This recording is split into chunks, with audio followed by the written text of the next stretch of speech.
नमस्कार हाय सांग माने आज आसतु देखा अंजलि हांडीशाल रसगोल्ला बनइलु तो केमिति प्रस्तुत कले आसन देखा। एटा होची देसी क्षीर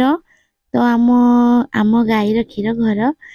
तो गोटे दिन पूर्व से क्षीर थिला गरम करके रखी आ तापर दिन अल्प टिके थिला तो छेना बनइबा पई अति सहज घरे जदि लेंबू अछि ताले छेना बनी जीवो तो मुई अल्प टिके लेंबू चिपुड़ी देइतिली तापरे क्षीर को टिके गरम कर देली कहीं ना जेहेतु काली रखी गरम करके आज भी कंचा क्षीर मिसई तो अल्प लेंबू प्रथमे देबे गरम हो गला परे कहीं ना बेसी देदेले खट्टा लागिवो अल्प टिके देदेले तथापि छिड़ीनी तो आउ फाळे आमे चिपुड़ीबा गोटे ताटिया को मुई फाळ नहींची चिपुड़ी देबी ताटिया को अपन चाहिले विनेगर भी पकई पारिबे तो आमे घर लेंबू थिला तो विनेगर पाको कहीं जिबा तो सेति पई मु लेंबू चिपुड़ी के अल्प अल्प करके दे देतिली तो देखंतु हमर छेना प्रस्तुत हो गला छिड़ीकी तो एबे चलंतु छेना गुडा को बाहर कर देबा मैं एठी गोटे सफा कपड़ा नहींची से कपड़ा रे छेना को बाहर कर देली बाहर करके ताको टिके भलो भाबरे धोई देबी काहे कि ना जेहेतु लेंबू चिपुड़ा जाइतिला तो ताको भलो भाबरे न धोइले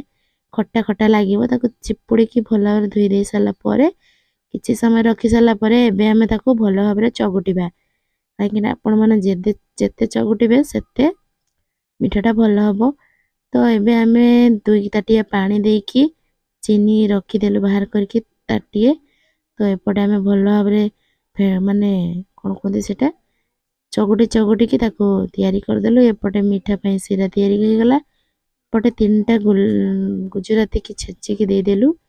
एपटे हमर गोला भी तैयारी हो गलानी एबे हमें ताको कोन करबा ना से जो सिरा पानी रे दे देबा बॉल गुडा को देकी किछि समय पई ढांकुणी देबा तो ढांकुणी खल्ला को देखंतु केते सुंदर हेछि हमर मीठा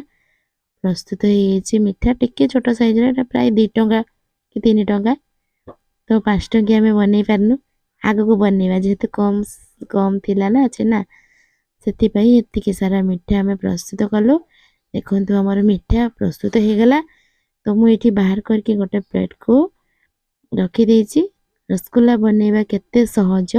आ बहुत कम टाइम रे भी बनी गला आपण मानको जदी ए रेसिपी भलो लागे ताले निहाती ट्राई करंतु ओमफेड क्षीर रे भी हबो